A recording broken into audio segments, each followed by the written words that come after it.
माधव मामा महाराज की महारुद्र हनुमान की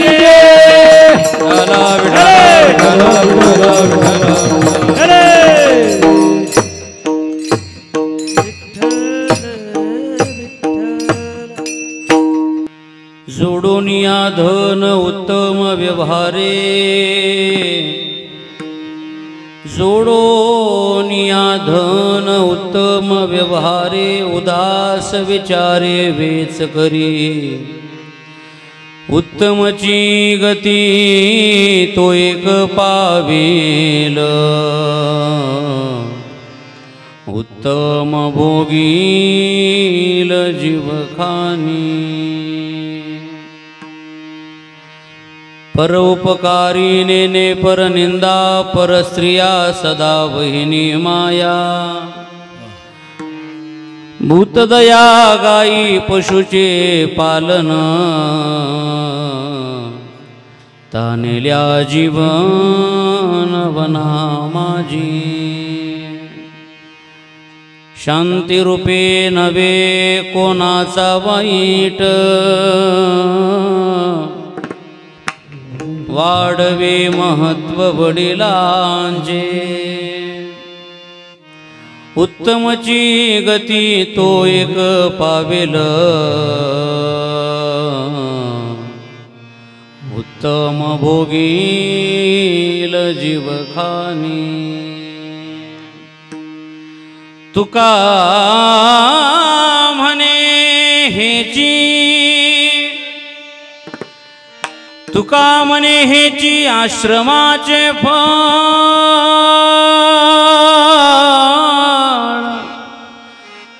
परम पद बळ वैराग्याचे उत्तमची गती तो एक पावेल उत्तम भोगील जीवखानी समचरण सरोजम सांद्रनीलांबुदाभं जगननिहित पानी मंडन मंडनाना तरुण तुलसी माला कंधरं कंजनेत्रं सदेधवलहासं विठ्ठलं चिन्तयामि महायोगपीठे तटे भीमरथ्यामवरं पुण्डरीकाय दातुं मुनीन्द्रैः समागत्य तिष्ठन्तमानन्दकन्दं परब्रह्मलिङ्गं भजे पाण्डुरङ्गं पांडुरंगा गुरु प्रथम नमन दुसरे चरण संतांच्या त्यांच्या कृपादाने कथेचा विस्तारू बाबाजी सद्गुरुदास तुका जयांचे केलिया स्मरण होय सकळ विद्यांचे अधिकरण तेची वंदू श्री चरण श्री गुरूंचे ते नमस्कारोनी आता काय माझी वाणी मानेल संतासी रंजव चित्तासी आपुलिया माझी वाणी तुझे वर्णी गुणनाम ऐसे दे प्रेम काही कळा मस्तक माझा पायावरी वार करी संतांच्या घ्यावी घ्यावी माझी सेवा दीन दुर्बळाचे देवा टाळा दीन दुर्बळाचे देवा दीन दुर्बळा देवा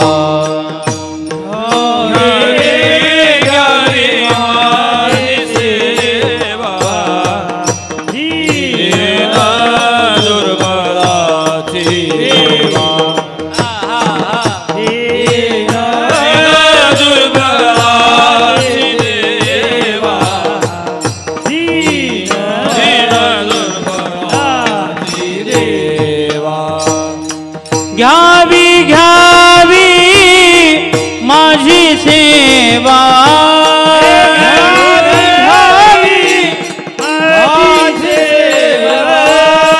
घ्यावी घ्यावी माझी सेवा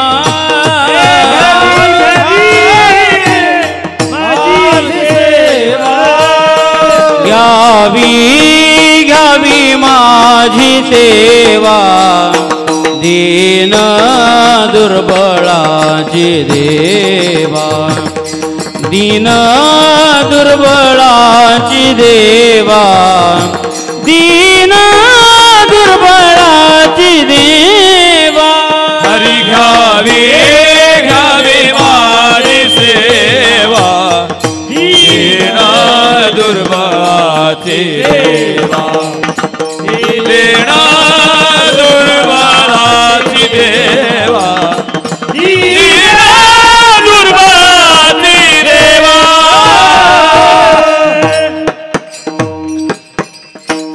वंशी विभूषित करा नवनीरदाभात पीतांबराधरुण बिंब फलाधरोष्टा पूर्णेन्दु सुंदर मुखादर विंद नेत्रात् कृष्णात् परम किमपि तत्त्वमहं न जाने संपाद्य ज्ञानञ्च विधाय भक्तिं विलोकितो येन समाधिराजः वैराग्यवन्तं सुविचारयुक्तं नमामि जोगं शिरसा गुरुन्तं जोडोनियाधन उत्तम व्यवहारे उदास विचारे वेच करी उत्तमची गती तो एक पावेल उत्तम भोगील जीवखानी प्राप्त प्रसंगी सेवेकरता घेतलेला अभंग महान नामधारक जगद्गुरु जगद्वंदनीय संत श्रेष्ठ श्रीमंत श्री देहुनिवासी श्री तुकोबाराय महाराज श्री तुकोबारायांच्या पवित्र अशा अभंगगाथेतील गृहस्थाश्रमामध्ये मनुष्याचं जीवन कसं असलं पाहिजे किंवा त्याचं जीवन कोणत्या मार्गाने गेलं पाहिजे त्याचे काही लक्षणं श्रीमंत श्री तुकोबाराय महाराज या अभंगाच्या माध्यमातून प्रगट करतात. सेवेला आरंभ करण्यापूर्वी ज्या निमित्ताने आपण या ठिकाणी एकत्रित आहात त्याची आपण प्रत्येकाला पूर्णपणे कल्पना आहे. मानवी जीवनामध्ये मनुष्याच्या काही अपेक्षा असतात. मानव म्हटला की अपेक्षा नाही, शक्य नाही. मनुष्य म्हटला की इच्छा नाही, शक्य नाही. मनुष्य म्हटला की वासना नाही, शक्य नाही. जिथं वासना शिल्लक राहत नाही ते जीवन जीवाचं राहत नाही, ते जीवन संतापर्यंत पोचतं. ज्या ठिकाणी अपेक्षा शिल्लक राहत नाही तो व्यक्ती राहत नाही, तो साधू या अवस्थेला पोहोचतो. ज्या ठिकाणी इच्छा शिल्लक राहत नाही त्याला व्यक्ती म्हणता येत नाही, तो संत या अवस्थेला पोहोचलेला असतो. इच्छा संतांकडे शिल्लक नाही. इच्छा केली ते पावलो त्यापुढं संत जीवन आहे. किंवा खुंटलिया धावा तृष्णेची, जिथं सगळं काही संपतं ते जीवन साधूच आहे. आमच्या एकंदरीत माणसाच्या काही अपेक्षा आहेत. मानवी जीवनामध्ये अनेकांच्या अनेक अपेक्षा असतील. कोणाला काय लागत असेल, कोणाला काय लागत असेल, पण एकंदरीत प्रत्येकाच्या 3 अपेक्षा स्वाभाविक आहेत जे आम्ही शिकत आलो. मानवी जीवनामध्ये माणसाच्या काही मूलभूत गरजा आहेत म्हणे, ते आम्हाला शाळेमध्ये शिकवलं. मनुष्याच्या काही मूलभूत गरजा असतात. कोणकोणत्या? त्या गरजापैकी 3 गरजा अत्यंत महत्त्वाच्या सांगितल्या गेल्या. कोणकोणत्या? ऐका. मनुष्य जीवनामध्ये माणसाची पहिली गरज आहे अन्न, दुसरी गरज आहे वस्त्र आणि तिसरी गरज आहे निवारा. या माणसाच्या लौकिक अपेक्षा आहेत. ऐका, याबरोबर आणखीन 2 माणसाच्या स्वाभाविक अपेक्षा आहेत. बघा, 2 अपेक्षा. खरं म्हणजे या 3 उपापेक्षा म्हटलं तरी अडचण नाही. 2 माणसाच्या प्रमुख अपेक्षा असतात. तिसरी अपेक्षा माणसाची नाही. जर एखाद्याला तिसरी अपेक्षा असेल तर ती अपेक्षा या दोन्हीच्या अंतर्गतच आहे, पण वैयक्तिक नाही. 2च मुळात अपेक्षा. कोणकोणत्या? पहिली अपेक्षा माणसाची अशी आहे, मनुष्य जीवन जगत असताना आमच्या जीवनामध्ये आम्हाला कधीच दुःख नको, पहिली अपेक्षा आहे. आम्ही नेहमी आनंदी असलो पाहिजे, सदैव आम्हाला सुख असावं आमची अपेक्षा आहे. सतत आम्हाला आनंद असावा. कोणालाही वाटतं, इथं बसलेल्यापैकी कधी कोणाला वाटणार नाही की मला दुःख मिळालं पाहिजे. इथं कीर्तनात बसली त्यांना वाटत नाही मला दुःख मिळावं, यात नवल नाही. जे घरी बसले त्यांना सुद्धा वाटत नाही मला दुःख मिळावं, अपेक्षाच नाही. मजा लागी दुःख व्हावे, ऐसे कोणी भावी ना जीवे. आम्हाला आनंद पाहिजे, आम्हाला सुखाची गरज आहे. पहिली अपेक्षा माणसाची सुख. ऐका, असं कधी झालं नाही की आम्ही भगवंताच्या समोर गेलोत, हनुमंतरापुढे आम्ही दोन्ही हात जोडलेत आणि आम्ही हनुमंतराला बोलायला लागलोत, हे मारुतीराया कमाल आहे तुझी. अरे किती कमाल आहे. अगदी जन्मल्यापासून ते आत्तापर्यंत बघायला लागलो, माझ्या जीवनात सारखंच आनंद आहे, सारखं सुख आहे. हे मारुतीराया, अरे याला कंटाळलो म्हणणे मी. कशाला बोला, कशाला? या सुखाला कंटाळलोय. तुझ्या पाया पडतो, 11 नारळाचं तोरण बांधतो, हात जोडून विनंती करतो, हे बाबा आता आनंद बस, आता सुख नको, आता मला दुःख दे. असं कधी आम्ही म्हटलंय का? म्हटलंय नाही. बरं, उद्यापासून म्हणणार आहेत का? आता नाही म्हणत, कोणी म्हणत नाही.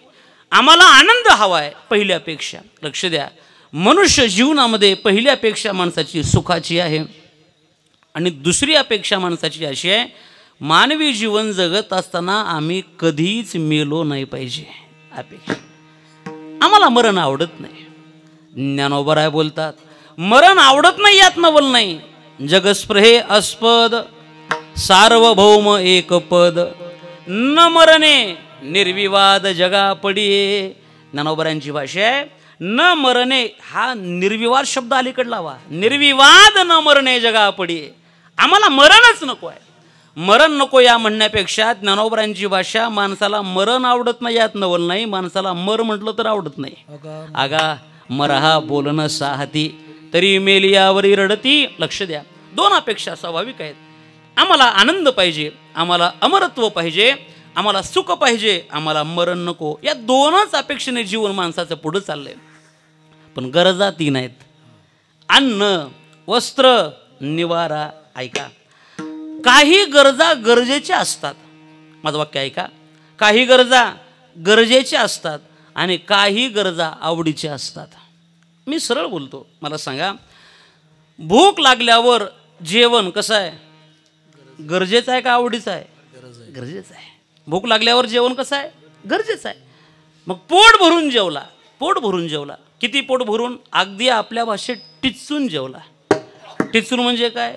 वैकुंठवासी पूजनीय प्रातस्मरणीय पांडुरंग बुवा वैद्य पाटा सांगायचे, बुवा पंगत आहे बरं, हो टिचून हाणायचं म्हणायचे. ते किती हाणायचं? बुवानं सांगायचं, एवढं जेवा म्हणे, एवढं जेवा. किती? हे असं बोट घ्यायचं, हे बोट, हे बोट असं इथं पोटाला लावायचं, पोटाला दाबून बघायचं, आणि हेच बोट प्रभाकर महाराज पुन्हा कपाळाला लावायचं. हो, पोरं म्हणायचे ह्याचा काय संबंध आहे? मग त्यांनी सांगायचं लय मोठा संबंध आहे म्हणे. कोणता संबंध आहे? एवढं हाणायचं म्हटले ते, किती? की जोपर्यंत ही जागा एवढी निबर होत नाही तोवर हाणायचं म्हणायचं. याला टिचून म्हणा. इतकं जेवण झालं. हे जेवण काय आहे? गरज आहे. भूक लागली, जेवण गरज आहे. ऐका, मग आता एवढं खाल्ल्यानंतर पुन्हा 4 चौघात बसला आणि बसल्या बसल्या बघू की तंबाखू. आता आजच टिचून हाणलंय, जागा नाही तरी तंबाखू खाणं ही गरज आहे का आवड आहे? आवड आहे. काही गोष्टी गरजेच्या आहेत, काही आवडीच्या आहेत. ऐका, जीवनामध्ये आवडी असणं अत्यंत गरजेची आहे, पण ती आवड कोणती असणं हे महत्त्वाचं आहे. जीवाच्याही ठिकाणी आवड आहे, संतांच्याही ठिकाणी आवड आहे, आणि देवाच्या ठिकाणी आवड आहे. आवडीचे विषय वेगळे असतील. जीवाला काय आवडतं, संतांना काय आवडतं, देवाला काय आवडतं, तो विचार स्वतंत्र आहे. प्रामुख्याने जीवाची एकच आवड आहे, बस. प्रपंच संसार ही जीवाची आवड आहे. संसारात माणसं रमली, किती रमली माणसं, माणसाला कळत नाही आपण काय करायला लागलो. हे जे करतोय ते सत्य आहे का असत्याचं भानही माणसाला नाही.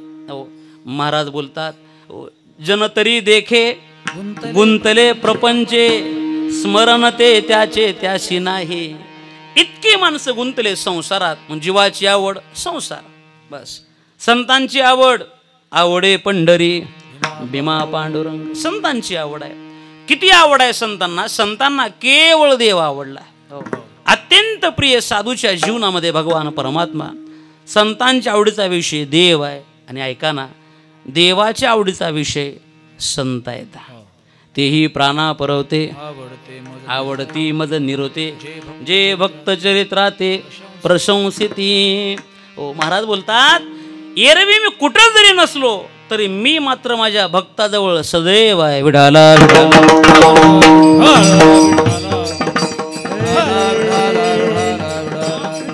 ज्ञानोबरायांची भाषा आहे. ज्ञानोबराय बोलतात, जया पाशिमी पांडवा हरपला गिवसावा, जेत नाम घोष बरवा करीती माझे.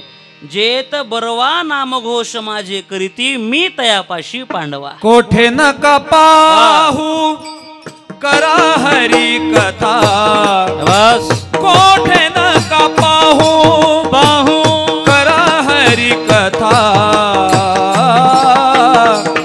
तेथे अवचिता सापडेल सापडेल, तेथे अवचिता सापडेल. कोठे नका पाहू करा हरी कथा. टाळ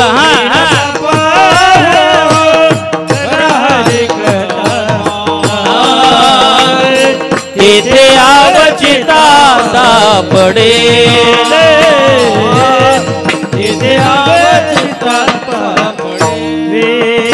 वसे तेथे देव सदा सर्व काळ, वसे तेथे देव सदा सर्व काळ, करीती निर्मळ नाम घोष, करीती निर्मळ नाम घोष.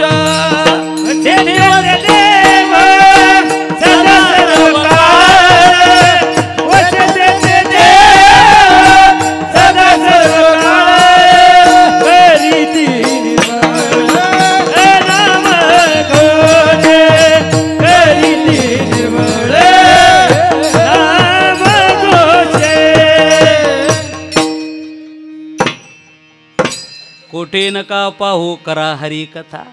त्याला बाकी कुठं ठिकाणाला जाऊच नका. हो, जिथं भगवंताचं नाम चिंतन आहे, सतत आहे, निर्मळ आहे, हे महत्वाचं आहे.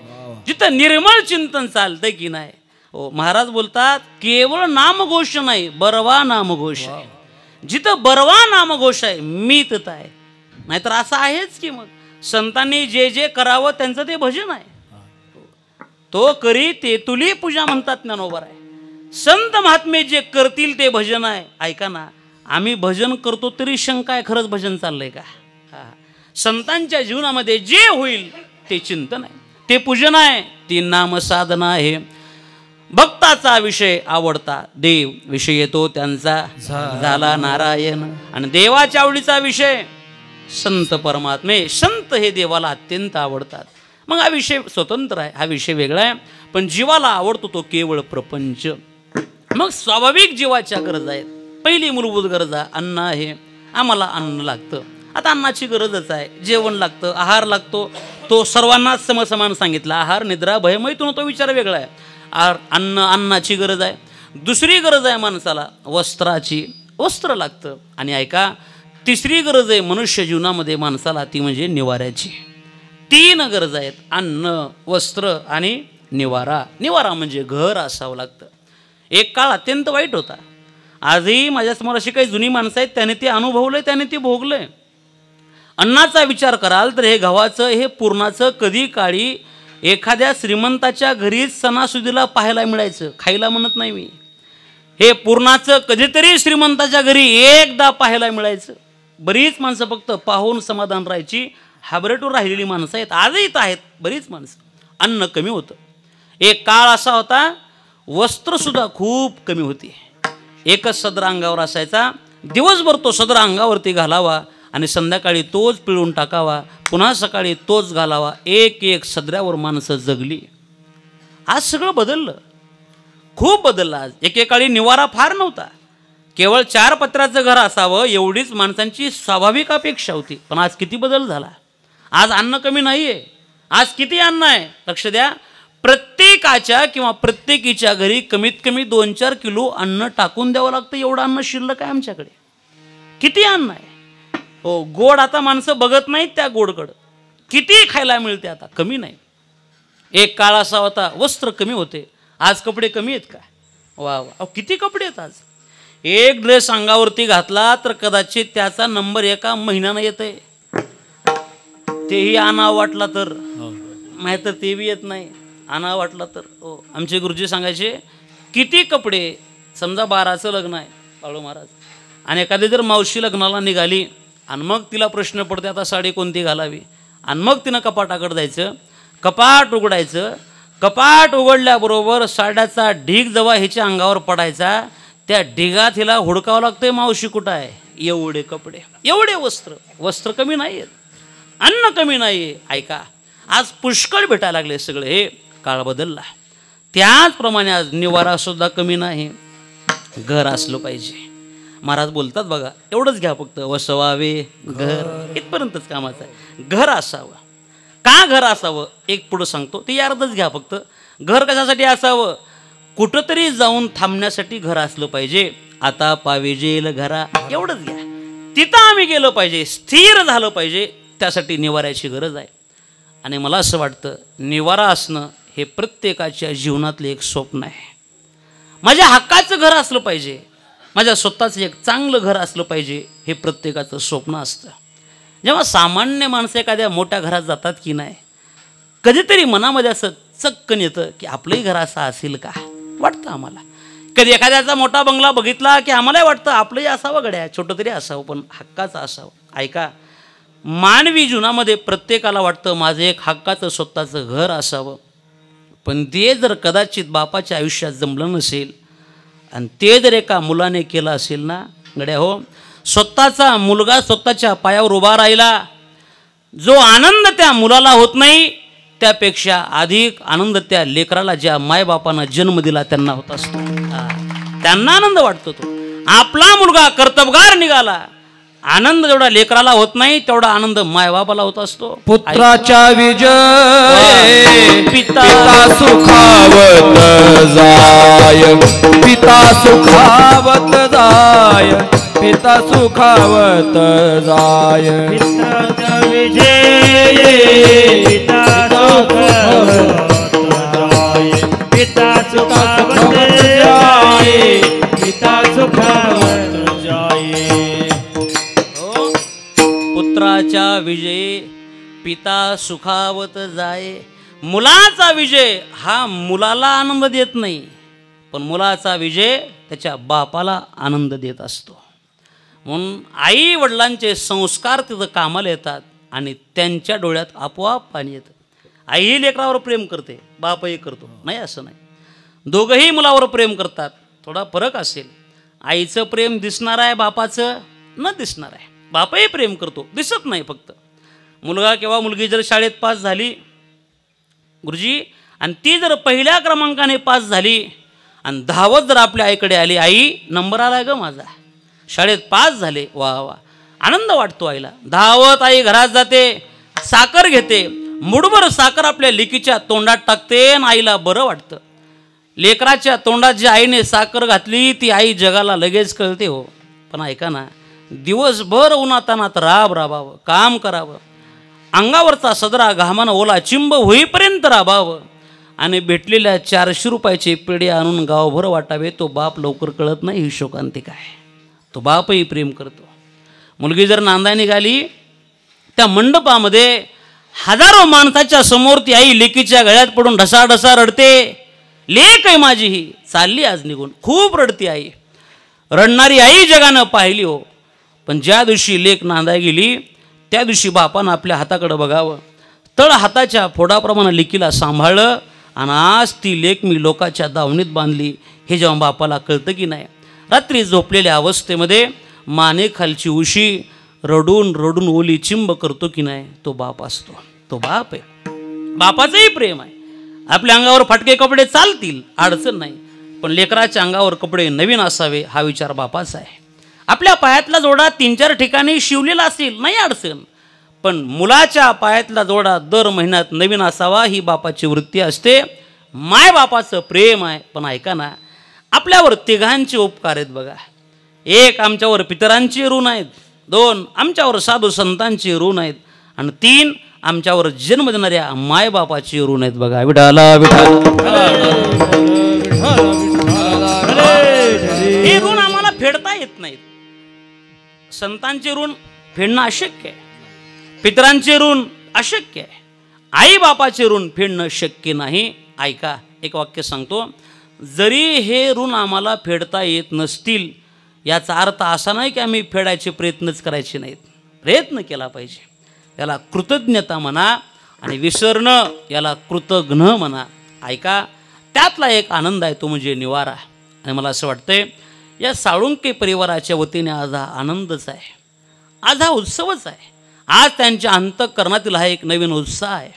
एक आपल्या हक्काचं घर झालं, स्वतःचं घर झालं, स्वप्नपूर्ती झाली असं म्हणायला हरकत नाही. म्हणून आदरणीय आमचे लक्ष्मणजी साळुंके असतील, लक्ष्मणराव बाबूराव साळुंके, त्यांचे सुपुत्र विशालराव लक्ष्मणराव साळुंके आणि संपूर्ण हा साळुंके परिवार, या परिवारासाठी आजचा दिवस हा अत्यंत सुखाचा आहे, अत्यंत आनंदाचा आहे. एक आपल्यासाठी आपल्या स्वतःचा हक्काचं घर आहे. अर्थात अभिमान याचा आहे, घर आहे याचा अभिमान नाही, ते घर स्वतःच्या कष्टाचा आहे याचा अभिमान आहे. विठाला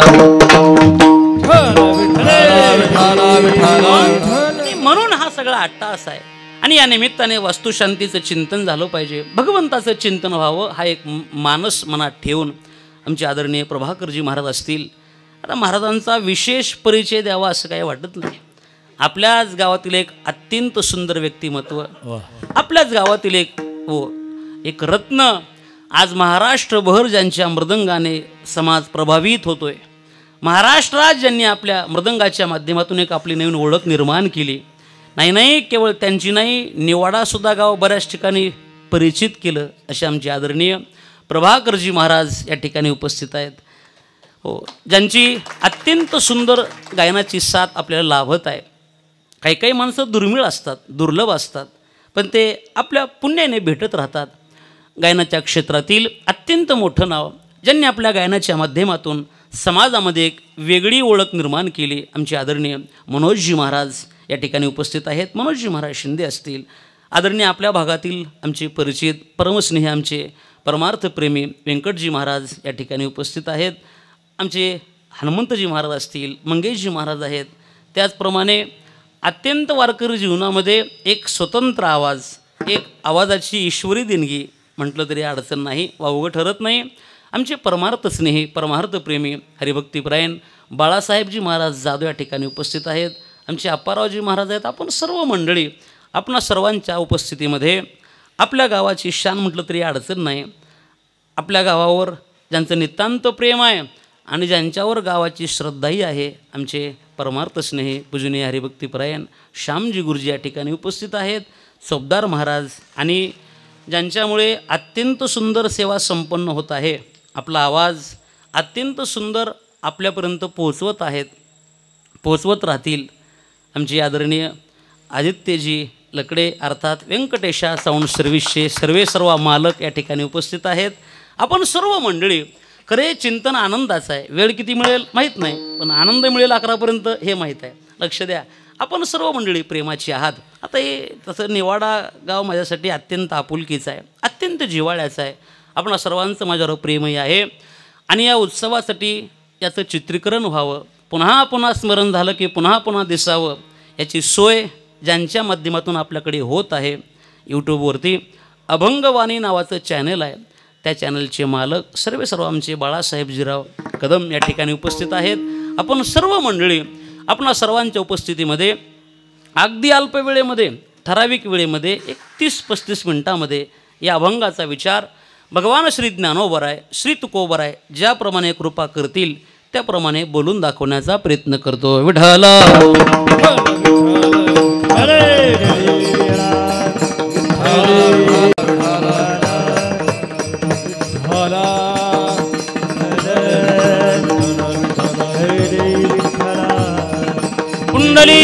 वरद हरी विठ्ठल श्री ज्ञानदेव विठाला विठाला विठाला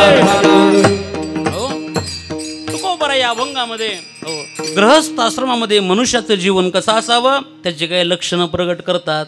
आपण एका कार्यक्रमात उपस्थित आहात तो म्हणजे वास्तुशांतीच्या निमित्तानं.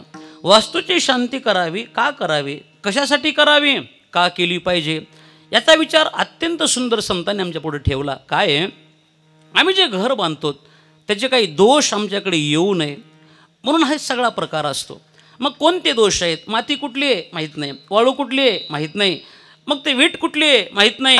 जे काही आम्ही सर्व साहित्य आणतो की नाही ते कोणत्या भूमीतलं आहे आणि त्याच्यावर कोणते दोष आहेत हे आम्हाला कळत नाही. हे कळत नाही म्हणून मग त्याची पूजा असते, मग तो वास्तुशांतीचा नियोजनाचा कार्यक्रम असतो. मग त्याच्यामध्ये ब्रह्मदेवाच्या मुखातून काही मंत्र बाहेर पडतात, त्या मंत्राद्वारे हा सगळा विचार केला जातो. मग ऐका, होम केला असेल, मंत्र उच्चार केले असतील, मग त्याच्यानंतर कीर्तन का, कीर्तन कशासाठी याचं उत्तर सांगतो. होम करणं, मंत्र जप करणं हे कर्म आहे आणि ऐका ते अत्यंत सूक्ष्म आहे. सूक्ष्म कर्मामध्ये त्या सूक्ष्म कर्माचं आम्हाला पातक लागू शकतं. तिथं केलेलं पातक ते कुठं फेडता येत नाही, मग ते फेडताच येत नाही का, मग त्याला एकच ठिकाण आहे, तिथं जे कळत नकळत चुकून पाप झालंय.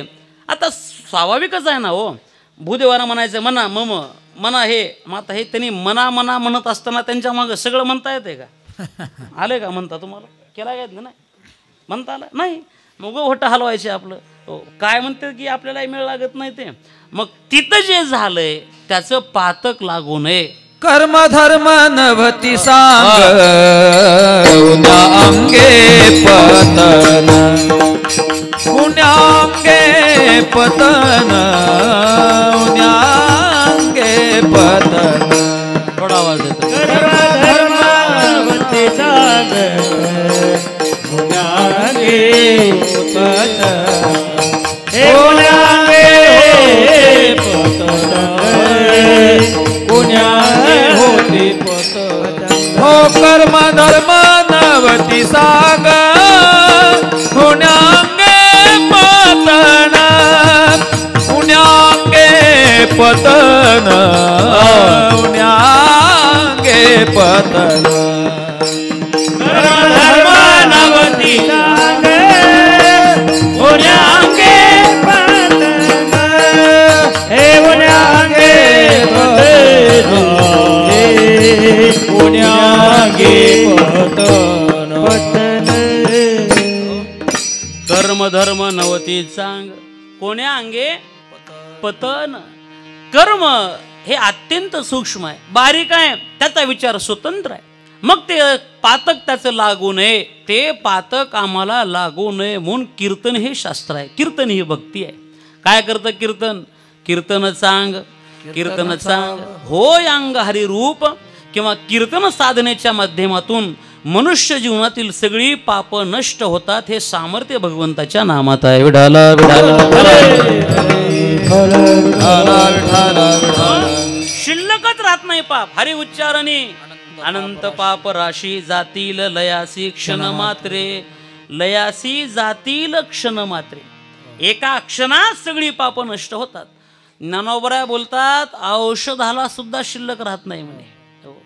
यम म्हणे कवनाते यमावे, दमू म्हणे कवनाते दमावे, तीर्थे म्हणती काय खावे, दोष ओखदासी नाही. या न्यायाने औषधाला सुद्धा पाप शिल्लक राहत नाही. सामर्थ्य कीर्तनात आहे, सामर्थ्य भगवंताच्या नामचिंतनात आहे, म्हणून कीर्तनी भक्ती आहे. 2-3 प्रकारचे दोष सांगितले गेले, लक्ष द्या. 3 प्रकारचे दोष आहेत. 1 संगदोष, 2 भूमिदोष. खरं म्हणजे संगदोष हा अत्यंत महत्त्वाचा आहे, भूमिदोष त्याही पेक्षा महत्त्वाचा आहे, आणि अगदीच महत्त्वाचा काय असेल तर अन्नदोष आहे. विठाला अन्नदोष एक आहे, संगदोष आहे आणि भूमिदोष आहे. मला याचे भूमीपर्यंत ऐका. अन्नामध्ये काही दोष असतात. आम्ही ज्याचं अन्न खातो की नाही त्याची वृत्ती आमच्याकडे येत असते. माझं एक वाक्य ऐका. माणसाने चांगलं खाल्लं पाहिजे 1, आणि माणसाने चांगल्याच्या घरचं खाल्लं पाहिजे 2. लक्षात ठेवा, चांगलं खा आणि चांगल्याच्या घरचं खा. जसं अन्न खाल तशी बुद्धी तुमच्याकडे यायला वेळ लागत नाही. ते भीष्म पितामह बाणाच्या शरपंजरी पडले ते. तिथं उपदेश केला भीष्मांनी पांडवांना. 4 प्रकारचा उपदेश सांगितला भागवताने. काय काय सांगितलं? दान धर्मान, राजधर्मान, मोक्ष धर्मान विभागसः, स्त्री धर्मान, भगवत धर्मान, समासव्य संयोगतः. पांडवांना उपदेश केला. दान धर्म म्हणजे काय, राजधर्म म्हणजे काय, मोक्ष धर्म म्हणजे काय आणि स्त्री धर्म म्हणजे काय. ऐका बरं, हे ऐकायला फक्त पांडव नव्हते, तिथं द्रौपदी माताही होत्या. दान धर्म ऐकला, राजधर्म ऐकला, मोक्ष धर्म ऐकला, पण स्त्री धर्म सांगत असताना द्रौपदी माता मध्येच बोलल्या. पितामह, तुम्ही सर्व सांगितलं, मी सर्व ऐकून घेतलं, पण ऐका, हा स्त्री धर्म सांगण्याचा अधिकार तुम्हाला नाही. कोण आहेत भीष्म? हो, अजन्मजांनी प्रतिज्ञा केली मी ब्रह्मचारी राहील, ते भीष्म पितामह. आणि द्रौपदी त्यांना म्हणते तुम्हाला अधिकार नाही. राग आला पांडवांना. द्रौपदी, तुला बहाणे का तू कोणाला बोलतेस? कोण आहेत ते? मला माहिती आहे म्हणे. यांनी सगळं सांगावं, पण स्त्रियावर बोलण्याचा यांना अधिकार नाही. का अधिकार नाही? आठवतंय तुम्हाला? ज्या वेळेस भर सभेत तो दुःशासन मला ओढत होता, दुर्योधन खदा खदा हसायचा, पण त्यावेळेस मला वाटलं होतं, अरे ज्या सभेमध्ये भीष्मासारखा वीर उपस्थित आहे, कोणाची हिंमत आहे माझ्या वस्त्राला हात लावायची? पण याच भीष्मांनी मान खाली घातली. अरे ज्या माणसापुढे एखाद्या स्त्रीची आबरू जाते, ज्या माणसापुढं एखाद्या स्त्रीला विवस्त्र करण्याचा प्रयत्न केला जातो, तो माणूस जर त्या ठिकाणी डोळे बंद करून बसत असेल, त्या स्त्रीला वाचवू शकत नसेल, तर त्या माणसानं इथं काय सांगायचं बायांनी कसं वागावं म्हणून? त्याला कोण अधिकार दिला? मग हे लागलं भीष्मांना. खरे तुझं, मलाही तेव्हा राग आला, पण मी तुला नाही वाचवलं. त्याचं कारण आहे. का कारण आहे?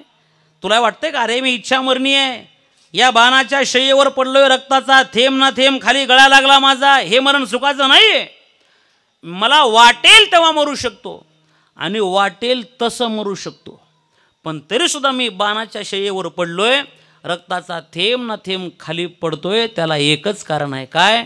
या प्रत्येक रक्ताच्या थेंबात दुर्योधनाचं पापी अन्न आहे, आणि त्याचं अन्न माझ्या पोटात असल्यामुळं ज्याची खावी पोळी, ज्याचं खातोय त्याला इमानदार असणं गरजेचं आहे. म्हणून मी तुला प्रतिकार केला नाही, तुला वाचवलं नाही. पण लक्षात ठेव, अरे हा भीष्म आहे, त्या पाप्याचं रक्त घेऊन हा भीष्म वैकुंठात जाणार नाही. दुर्योधनाच्या अन्नापासून जेवढं रक्त झालं, रक्ताचा थेंब ना थेंब या मातीत टाकणार आणि मगच हा पट्ट्या वैकुंठात जाणार. तोपर्यंत जात नाही. याला अन्न दोष म्हणा. ज्याचा आम्ही खातोत की नाही तशी बुद्धी आमच्याकडे येते. ती जुनी लोक सांगायची बघा. एक चोरी करायचा हनुमंतराव, चोरी करायचा. चोरी करून करून त्याला जवळजवळ आता 12वं वर्ष लागलं होतं. कशाला? चोरीला 12वं वर्ष लागलं. मग त्यानं बायकोला सांगितलं, होय ग, चोऱ्या करालोय म्हटला 12 वर्षापासून. हो, आज या वर्षी आपल्या चोरीच्या कामाला 1 तप होत आहे म्हटला. काय मनोज बाबा, तपपूर्ती सोहळा आहे म्हटलं आपला. मग आता 1 तप झाले म्हटलं. आपण कधी कोणाला सापडलो नाही, कधी कुण्या पोलिसांना धरलं नाही, घरमालकांना पकडलं नाही. एवढा सगळा आनंदात कार्यक्रम इथपर्यंत आला आहे म्हणे. मग आता तपपूर्ती सोहळा मोठे मोठं करतात लोक म्हणे, गावोगावी मोठं मोठं बॅनर असते. आता आपल्याला काय बॅनर छापायचं नाही.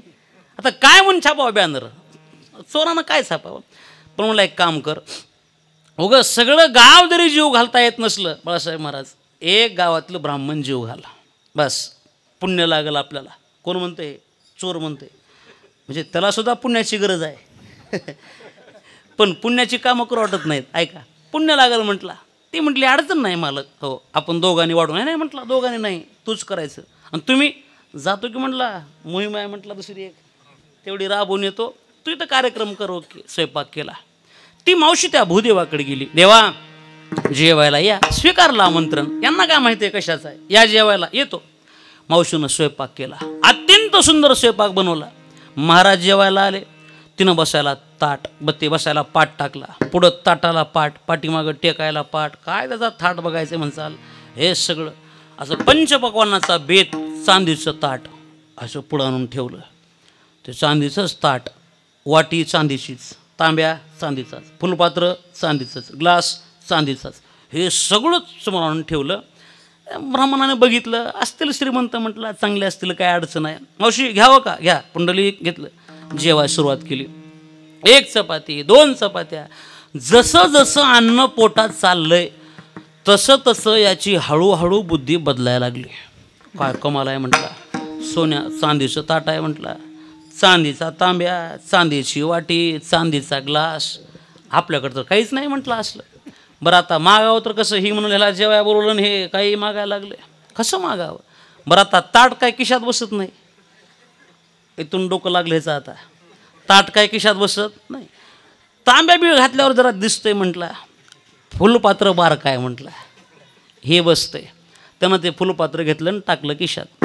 ऐका, जेवण झालं, हात धुतला. मावशी खूप सुंदर स्वयंपाक, आनंद वाटला, छान झाले जेवण, येऊ का, येऊ का म्हटल्यावर मावशी म्हटली, महाराज थांबा, काय झालं, दक्षिणा राहिल्या म्हटली. आता जेवण झाले, दक्षिणा देते, दक्षिणा घेऊन जा, दक्षिणा घेऊन जा म्हटल्यावर ह्यानं मनातल्या मनात म्हटलं, घेतली आहे ग, घेतली आहे म्हटलं मनातल्या मनात.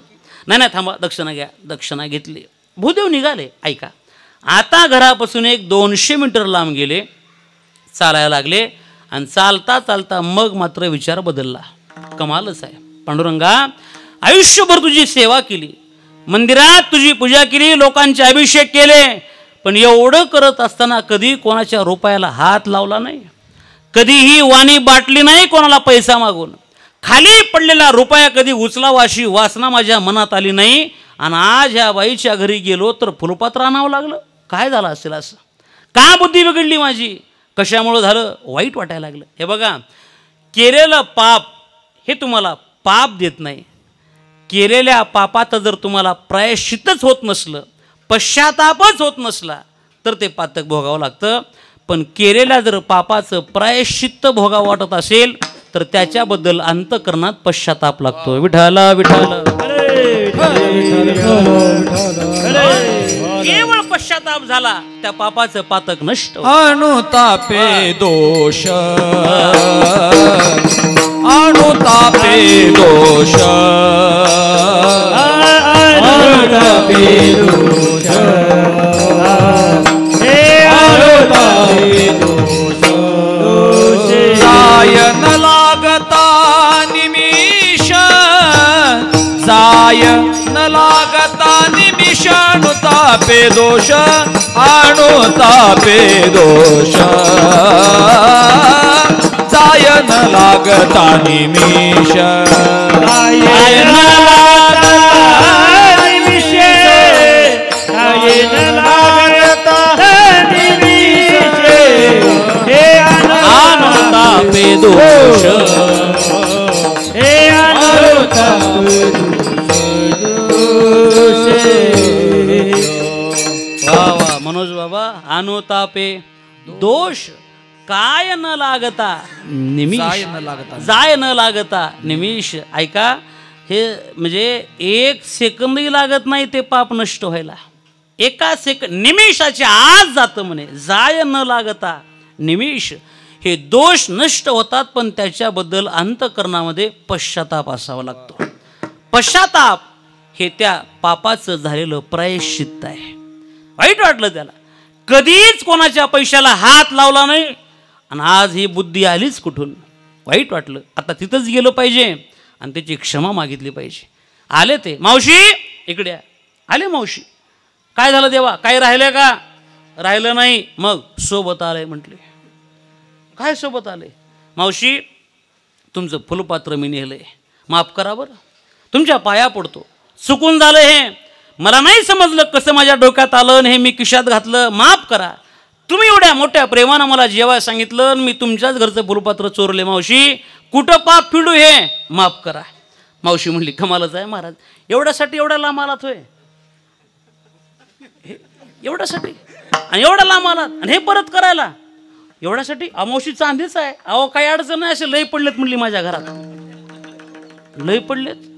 मग ह्यानं विचारला, मला काय जॉबला आहेत का, जॉबला नाही म्हटली. मग काय मोठ्या सर्व्हिसला आहेत का, छे छे, मग कुठून आणलंय? काही नाही म्हटली, माझा मालक चोरच आहे म्हटली. चोरून आणतंय, लय पडलंय, नेला तरी अडचण नाही म्हटली. मग ह्याला कळालं चोराच्या घरचं खाल्लं म्हणून चोरा वाटलं. विठाला याला अन्नदोष म्हणा, अन्नदोष. दुसरा आहे भूमिदोष. भूमिदोष थोडं रामायणाकडे या. रामायणामध्ये जागेचा दोष म्हणा, भूमीचा दोष. रामायणामध्ये जेव्हा प्रभू राम, लक्ष्मणजी महाराज आणि आईसाहेब सीतामाता, आता आपण रामायण ऐकलेलं आहे, आपल्या प्रत्येकाला माहिती आहे, जेव्हा ते चालायला लागले, चालत असताना एका विशिष्ट भूमीवर आले आणि त्या भूमीवरती आल्याबरोबर आईसाहेब सीतामातेच्या मनामध्ये विकल्प आला. कोणता विकल्प आला? वनवास माझ्या मालकाला. आणि माझ्या मालकाला वनवास, आणि जेव्हा माझे मालक माझ्याकडे आले, सीता निघालोय मी, जानकी लक्ष दे घराकडं, आईला सांभाळ, बाबाला सांभाळ. जानकी माता बोलते, मालक काय करताय तुम्ही? निरोप घ्यायला आलोय तुझा. निरोप घ्यायला आलोय म्हटल्याबरोबर जानकीच्या मुखातले शब्द आहेत, मालक निरोप कसला माझा घेता, जेथे राघव तेथे सीता. निरोप कसला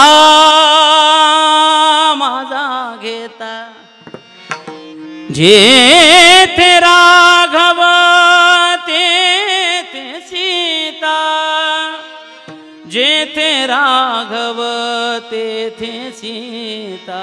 मालक अहो तुमची अर्धांगी नाही, निरोप कुठे घेऊन चाललात माझा? मी तर नाही थांबत. लक्ष द्या, तुम्ही जर देह असाल, ही जानकी तुमचा प्राण आहे. ऐका ना, तुम्ही जर शरीर असाल, ही सीता तुमच्या शरीराची सावली आहे. मी येणार आहे बरोबर, मी आले बरोबर. विकल्प आहे बरं सीतेच्या मनात. माझ्या मालकाला वनवास असताना मी अर्धांगिनी या नात्याने आले, पण लक्ष्मणाचा काय संबंध आहे? याची पत्नी असताना हा आमच्या बरोबर आलाच का? याच्या मनात काय वाईट तर नसेल? हा विकल्प सीतेच्या मनात. आणि ऐका, त्याच भूमीवर पाय ठेवल्यावर असाच एक विकल्प लक्ष्मणाच्या मनात. मी का आलो असेल बाबा वनवास? प्रभू रामाला पत्नी या नात्याने सीतामाता आल्या, मी माझी पत्नी उर्मिला घरी सोडून का आलो असेल? कशासाठी मी आलोय? काय संबंध आहे माझा? आलं मनात. आणि ती जमीन सरून जेव्हा हे पलीकडे गेले, एका वृक्षाखाली बसले, दोघांना वाईट वाटायला लागलं. आपल्या मनात असं आलंच का? आता याला एकच पर्याय, कोणता? हे मनातलं पाप देवाच्या पायावर टाकावं. प्रभू रामाच्याजवळ बसले आणि रामाला दोघांनी आपल्या अंतःकरणातल्या भूमिका सांगून टाकल्या.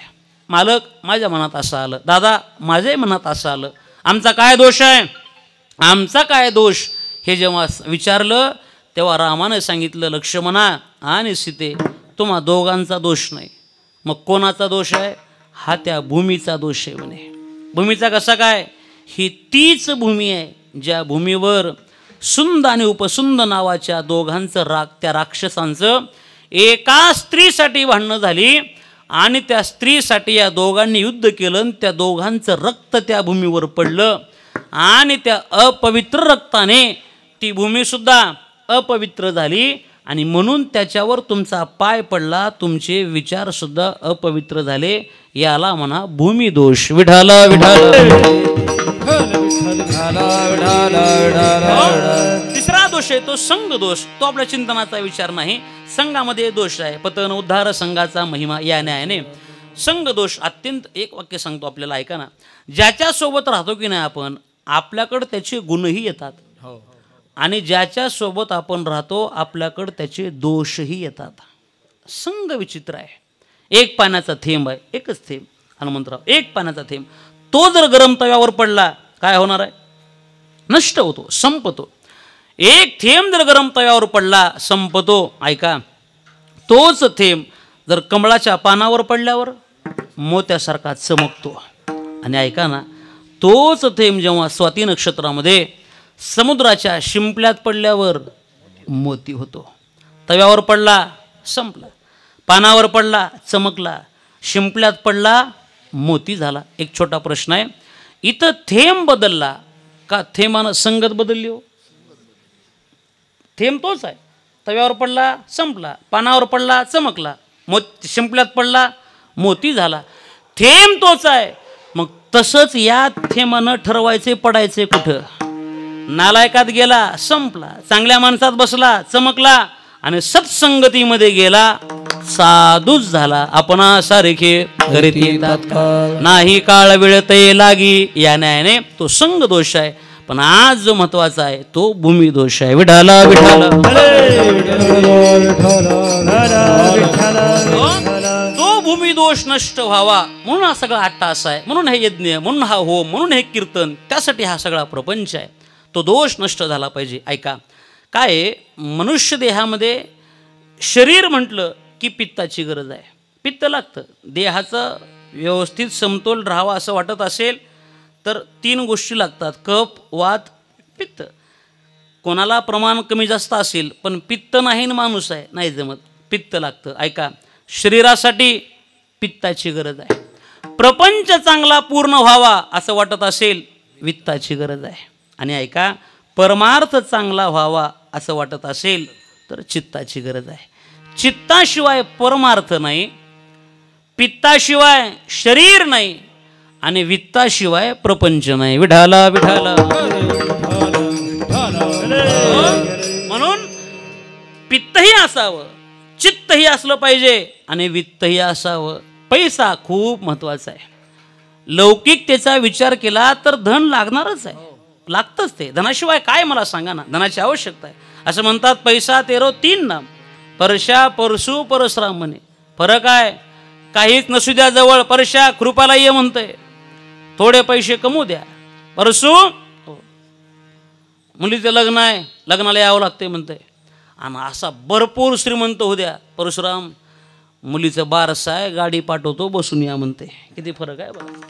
वित्ताची गरज आहे, पैसा लागतो, कमावलाच पाहिजे, भरपूर कमावला पाहिजे, पुष्कळ असला पाहिजे. ऐका आता, तुकोबराय बोलतात, मानवी जीवनामध्ये माणसाने धन मिळवलंच पाहिजे, नाही असं नाही, पण आम्ही जे धन मिळवतोय ते धन चांगल्या मार्गाने मिळवतोय का याचा विचार केला पाहिजे. म्हणून तुकोबराय बोलतात,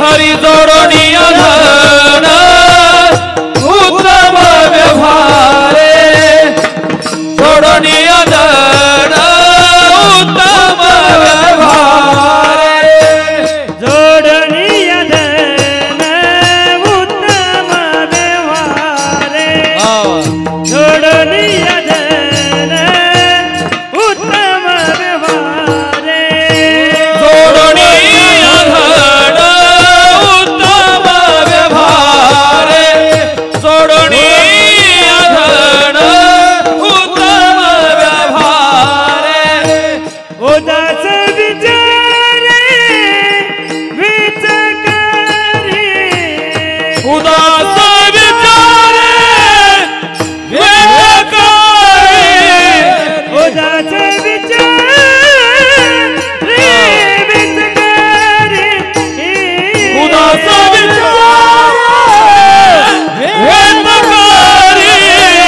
उत्तमची गती तो एक पवेले, उत्तमची गती तो एक पवेले, उत्तमची गती तो एक पवेले, उत्तमची गती तो एक पवेले, जोडणीय धन उत्तम व्यवहारे,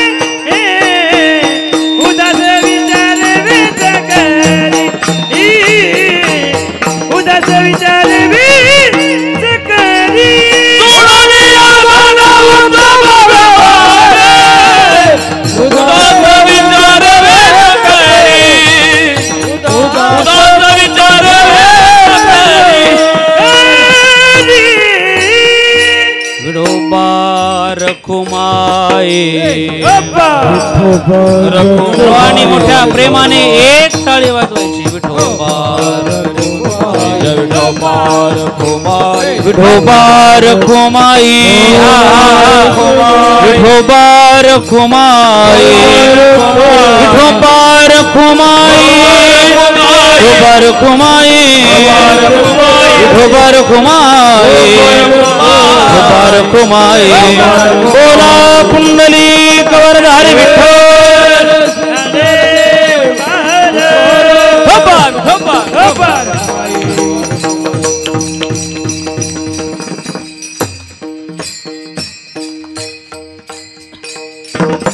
जोडून या धन उत्तम व्यवहारे उदास विचारे वेच करी.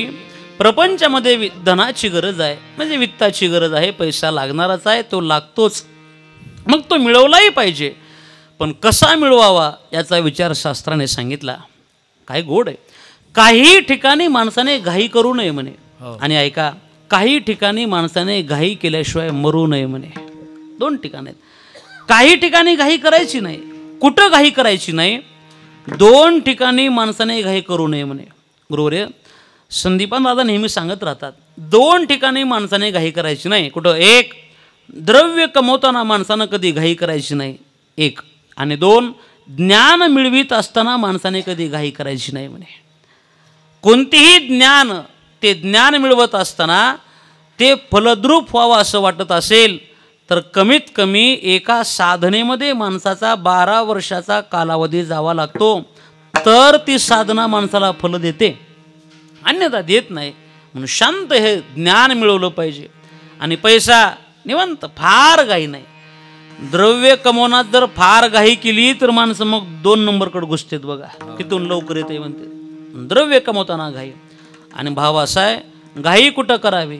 परमार्थात माणसानं घाई केल्याशिवाय करावी तातडी परमार्थी परमार्थी करावी तातडी परमार्थी परमार्थी करावी तातडी परमार्थी परमार्थी करावी तातडी परमार्थी. संत समागमे धरून आवडी करावी तातडी परमार्थी करावी तातडी परमार्थी परमार्थी संत समागमे करावी आवडी करावी तातडी परमार्थी करावी तातडी परमार्थी.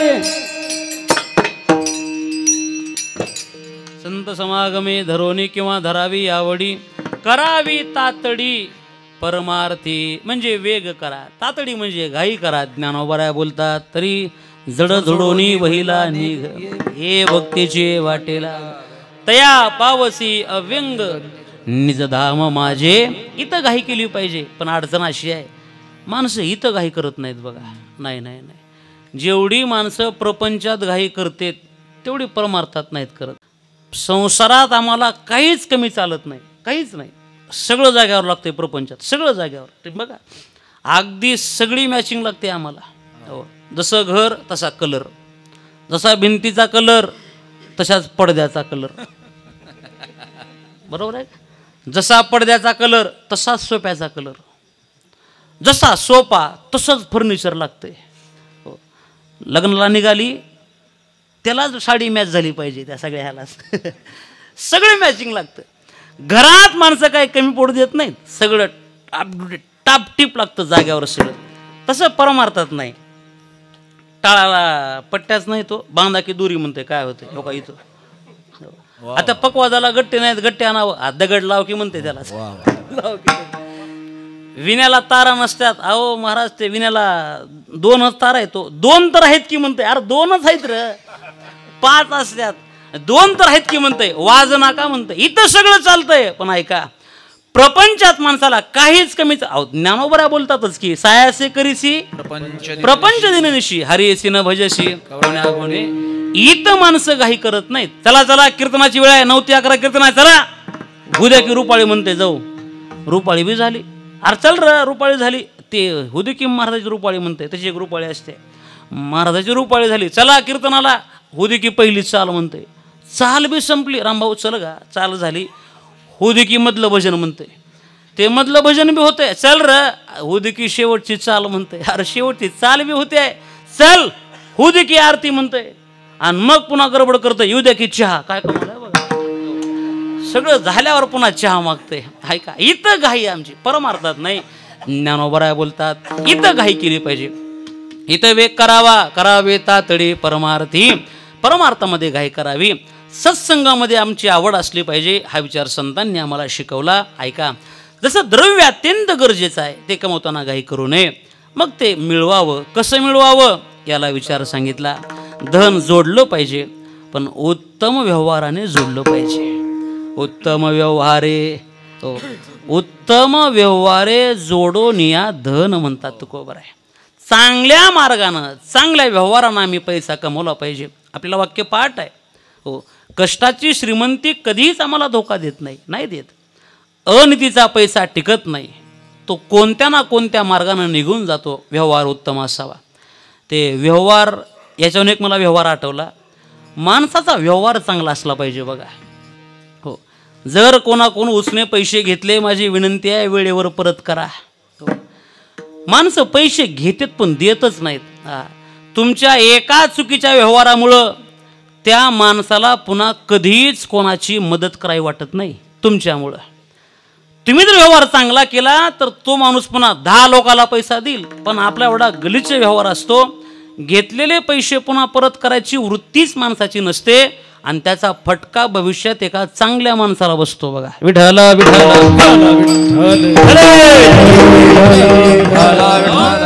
व्यवहार चांगला असला पाहिजे, चांगल्या मार्गाने आम्ही धन कमवावं. जोडून या धन उत्तम व्यवहारे, पण जसं मिळवलंय तसं हळूहळू देण्याची वृत्ती असावी. उदास विचारे वेच करी.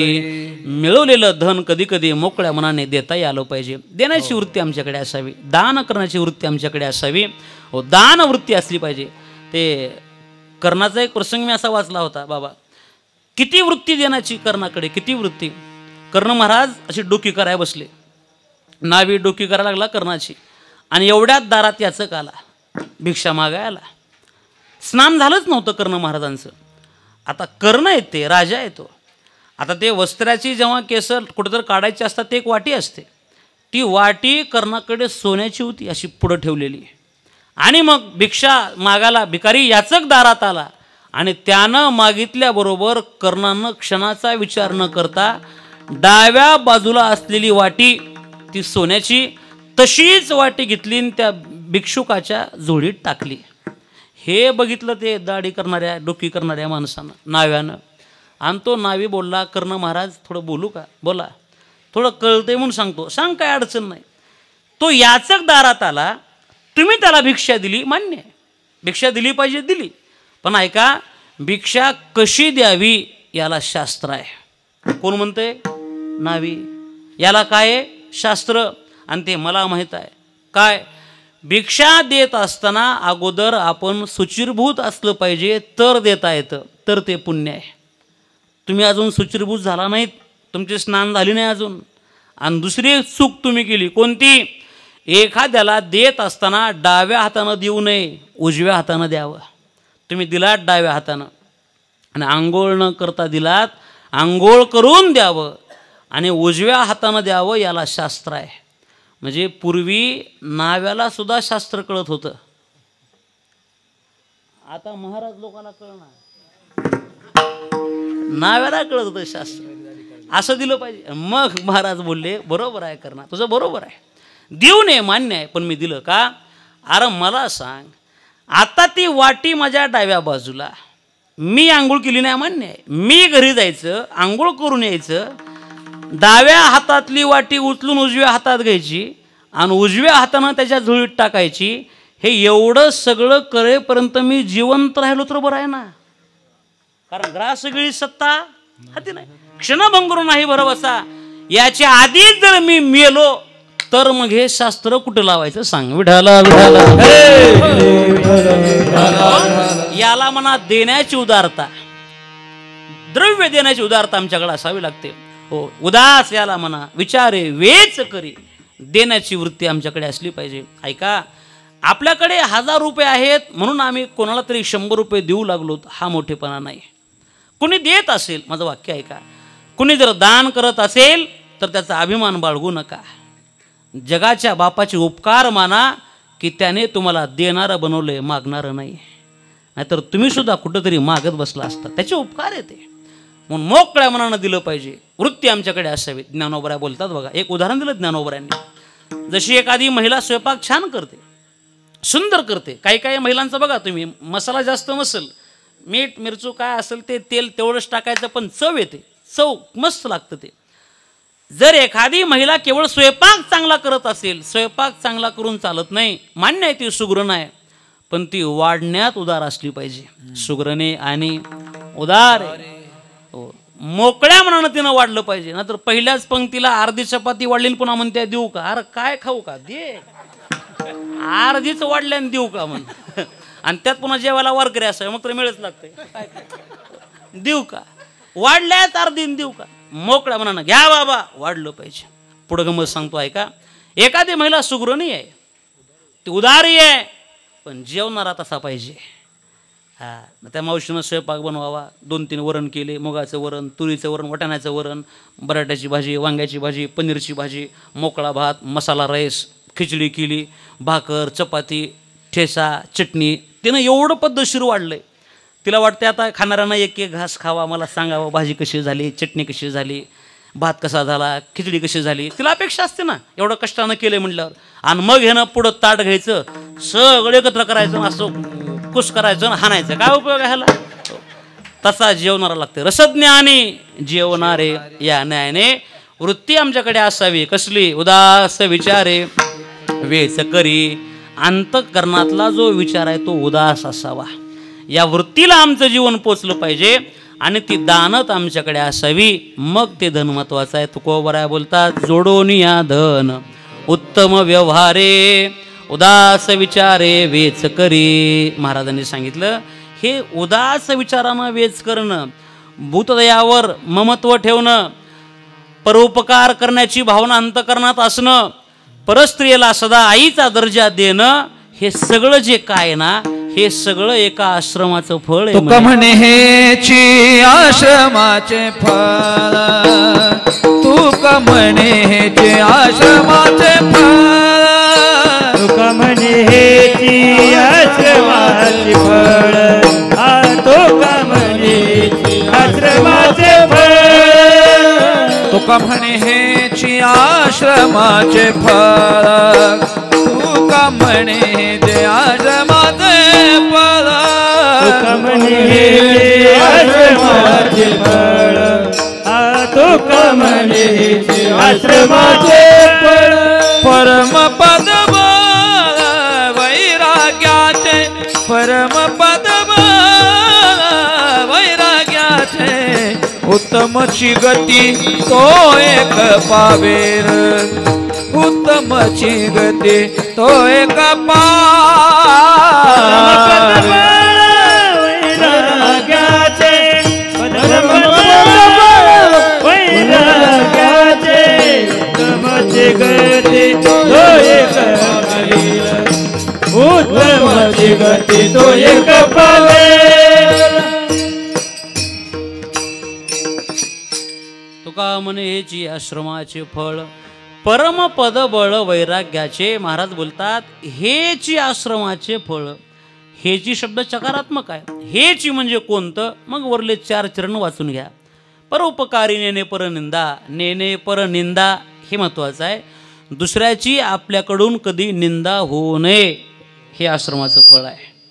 दुसऱ्याबद्दल नेहमी उपकाराची भावना असावी, अपकाराची नाही. उपकार करण्याची वृत्ती असावी, हे आश्रमाचं फळ आहे. परस्त्री सतत आम्हाला आमची आई आणि बहीण असावी, हे दिसणं गरजेचं आहे, हे आश्रमाचं फळ आहे. महाराज बोलतात, सर्वाप्रती अंतःकरणात दया असणं, हे आश्रमाचं फळ आहे. भूतदया, गायी पशुचे पालन, तानेल्या जीवनवना माझी, हे आश्रमाचं फळ आहे. अत्यंत शांत संयमी जीवन असणं, हे आश्रमाचं फळ आहे. आणि आपल्या वागण्यानं आपल्या वडिलांची मान उंच होणं, हे आश्रमाचं फळ आहे. महाराज बोलतात, हेच तर गृहस्थ आश्रमाचं फळ आहे. हेच या आश्रमाचे फळ. 2-3-4 आश्रम सांगितले आम्हाला. ते संन्यासाश्रम, ब्रह्मचारी आश्रम, वानप्रस्थ आश्रम आणि गृहस्थ आश्रम.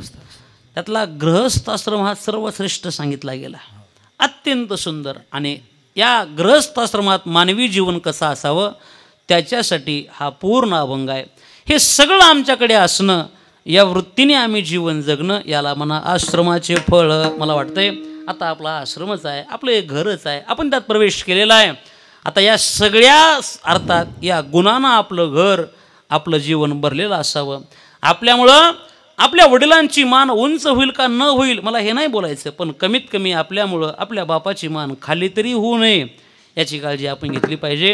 आता माझी विनंतीच आहे विशालरावांना, आई आहेत की नाही, वडील आहेत, वडील आहेत, बस आता एकच करायचं काय, या घरामध्ये आता हे घर म्हणजे आपला आनंद घरच आहे. या घरामध्ये जोपर्यंत आपला बाप आहे तोपर्यंत बापाच्या डोळ्यामध्ये आपल्यामुळं कधी पाणी येऊ नये याची काळजी आपण घ्यायची, यालाच नाही पाहिजे.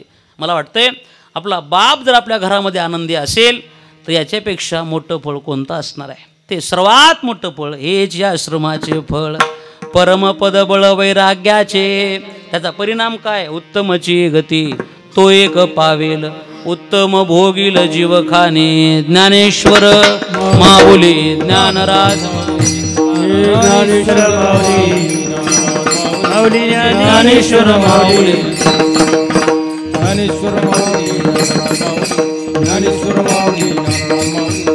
कुंडली कवरधारी विठ्ठल श्री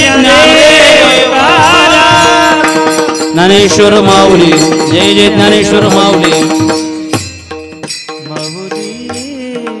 तुका म्हणेची आश्रमाचे फळ, परमपद बळ वैराग्याचे, उत्तमची गती तो एक पावेल, उत्तम भोगील जीवखानी. झालेली सेवा आपणा सर्वांच्या चरणावरती भगवान श्री ज्ञानोबरायांच्या चरणावरती समर्पित करतो. या वाणीला थांबतो. ज्या निमित्ताने आपण या ठिकाणी एकत्रित आहात याची आपण प्रत्येकाला पूर्णपणे कल्पना आहे. एक नैमित्तिक कार्यक्रमाच्या निमित्ताने आपण उपस्थित आहात. एक सुंदर अशी वास्तू या ठिकाणी उभारलेली आहे आणि त्या वास्तूचं पूजन व्हावं, त्यानिमित्तानं अन्नदान व्हावं, सत्संग व्हावा, यज्ञ व्हावा, नामजप व्हावा, हा सगळा विचार अंतःकरणात बाळगून या साळुंके परिवाराच्या वतीने आमचे आदरणीय लक्ष्मणराव साळुंके असतील, त्यांचे सुपुत्र आदरणीय विशालराव लक्ष्मणराव साळुंके असतील, संपूर्ण हा साळुंके परिवार असेल, या परिवाराच्या वतीने एक दिवसीय नामसाधनेचा महिमा महोत्सव या ठिकाणी संपन्नतेकडे वाटचाल करतो आहे.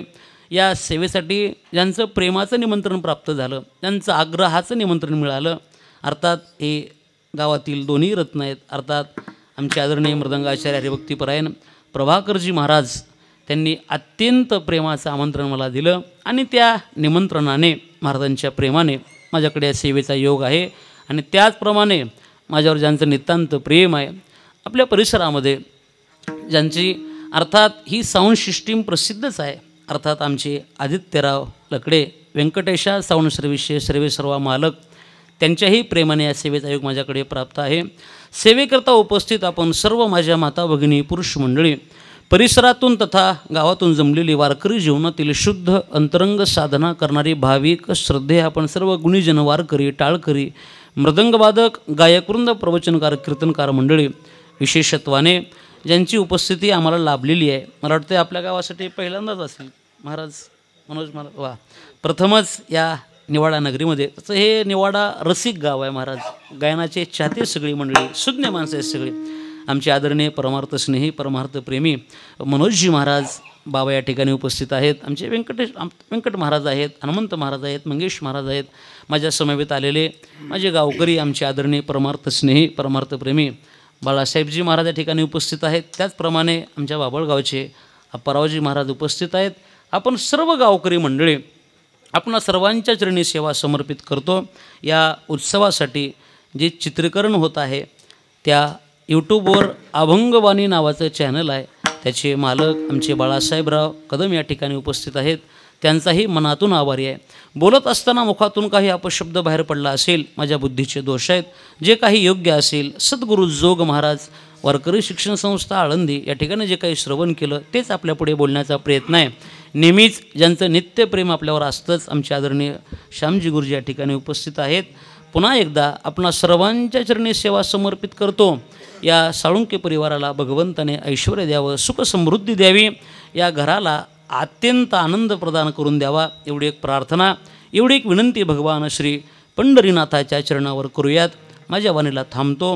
न्यूनते पुरते अधिकते सरते, करून घ्यावे तुमते विनवी तसे, किंवा बालक बापाचे ताटी रिघे, रिगोनी बापा त्याची जेऊ लागे की तो संतोष निवेगे मुखची ओढवी राम तुकाराम तुकाराम तुकाराम तुकाराम तुकाराम तुकाराम तुकाराम तुकाराम तुकाराम कुंडली कवरद हरी तुकाराम तुकाराम तुकाराम तुकाराम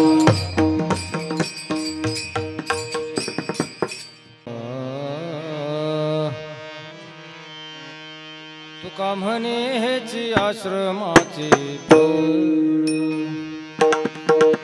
तुका म्हणे हेची आश्रमाची फळ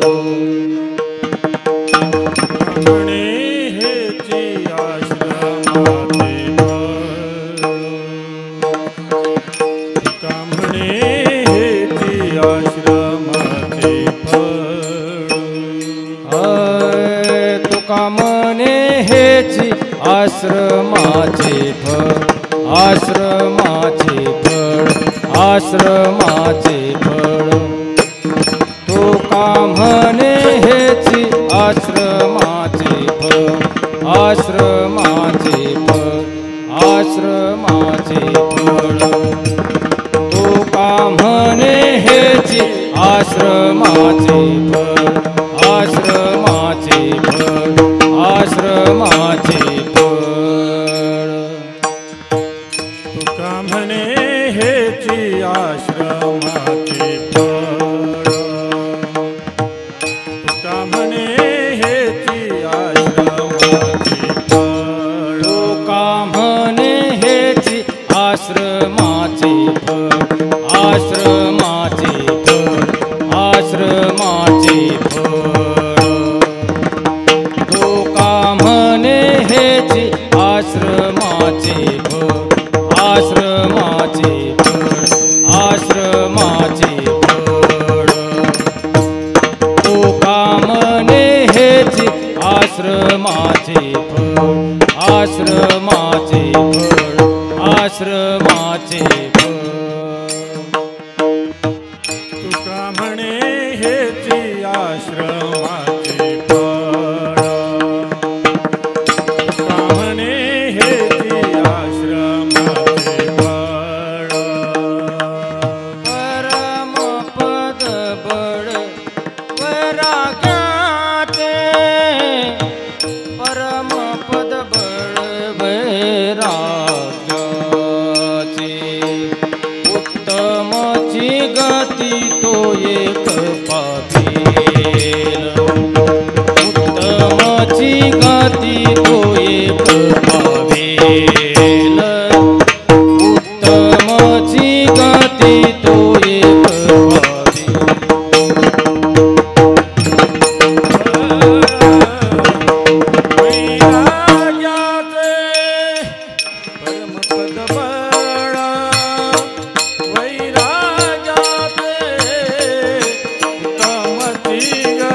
तो एक पावेल उत्तमची गती तो एक पावेल उत्तम भोगील जीवा खानी जीव खानी जीव खानी जीव खानी जीव जीव खानी जीव खानी जीव खानी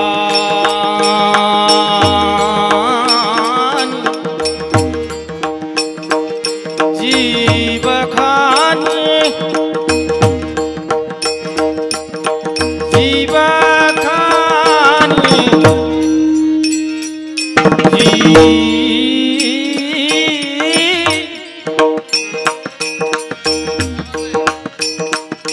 जीव खानी जीव खानी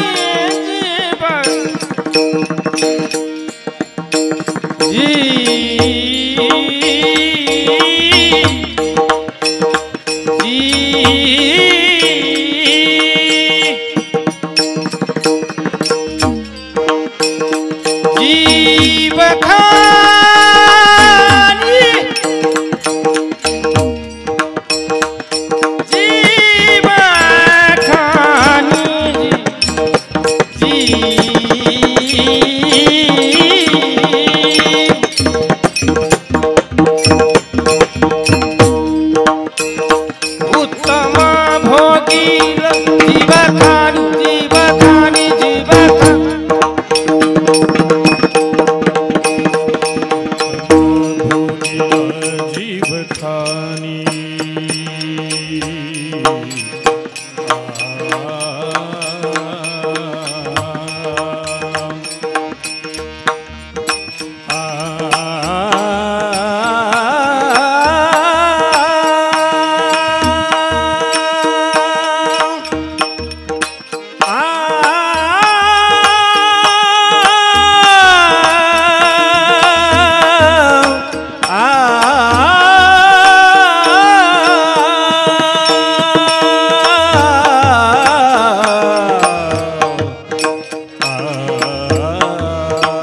हरि उत्तम भोगिल जीव काने उत्तम भोगिल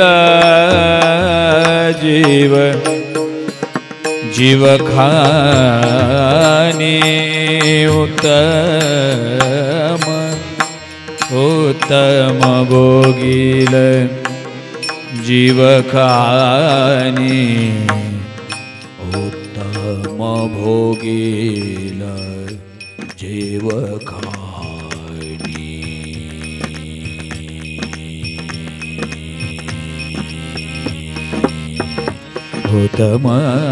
भोगील जीव खानी उत्तम भोगील जीव खानी उत्तम भोगील जीव खानी उत्तम भोगील जीव खानी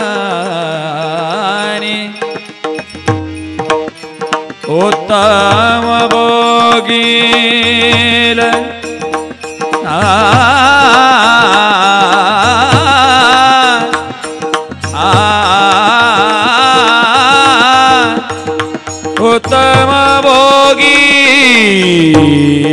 उत्तम भोगील जीव उत्तम भोगील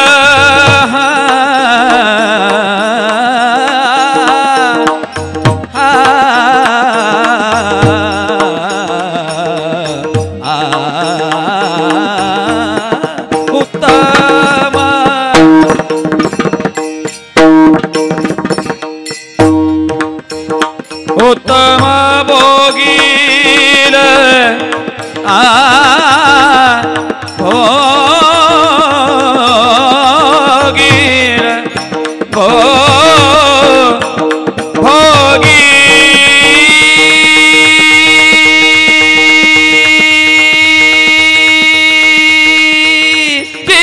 जीव खानी उत्तम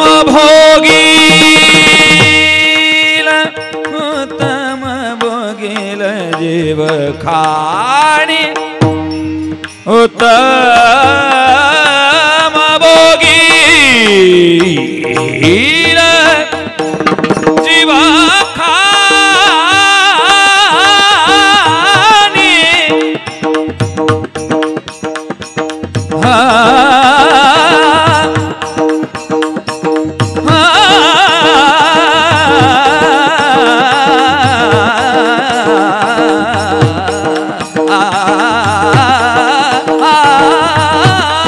उत्तम भोगील जीव उत्तम भोगील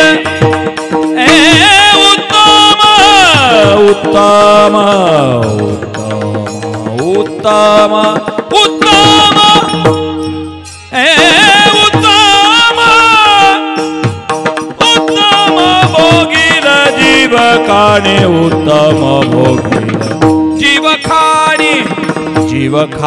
जीव खानी महाराज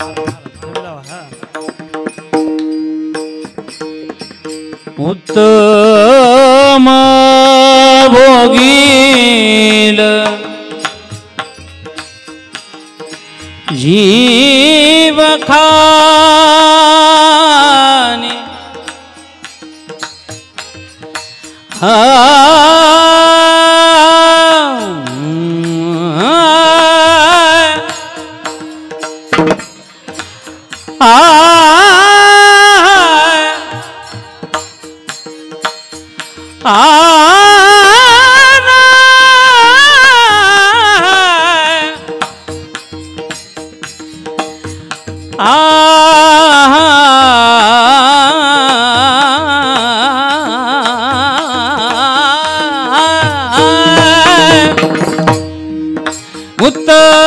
भोगील जीवखानी जीवखानी जीवखानी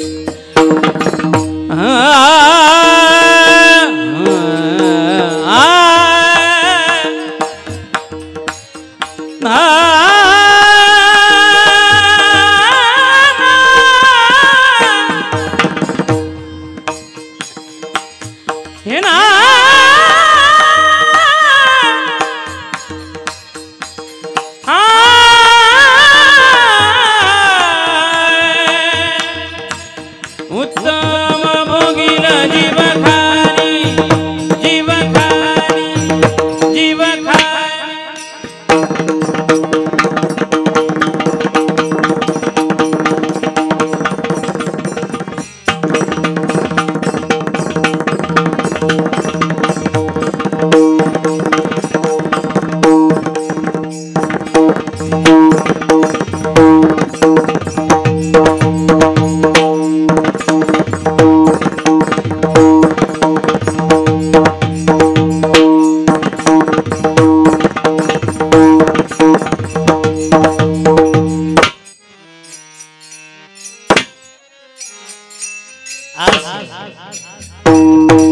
उत्तम भोगील जीवखानी जीवखानी उत्तम भोगील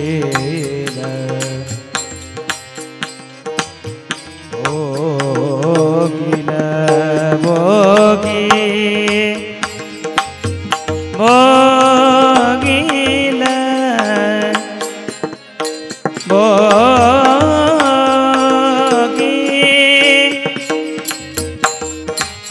भोगील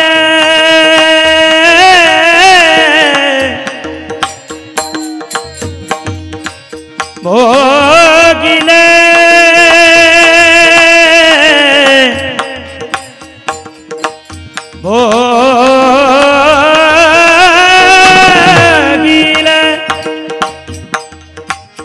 भोगील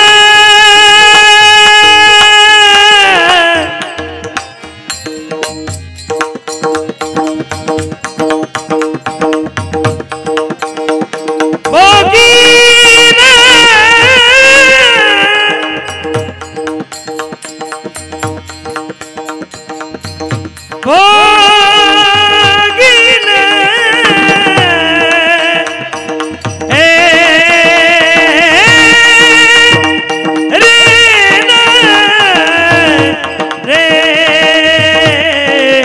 उत्तम भोगील उत्तम भोगील उत्तम भोगील जीवखानी उत्तम भोगील जीवखानी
जीवकानी जीवकानी जीवकानी जीवकानी जीवकानी जीवकानी जीवकानी जीवकानी उत्तम भोगीन जीवकानी उत्तम भोगीन तो एक पावेल उत्तमची गती तो एक पावेल उत्तमची गती तो एक पावेल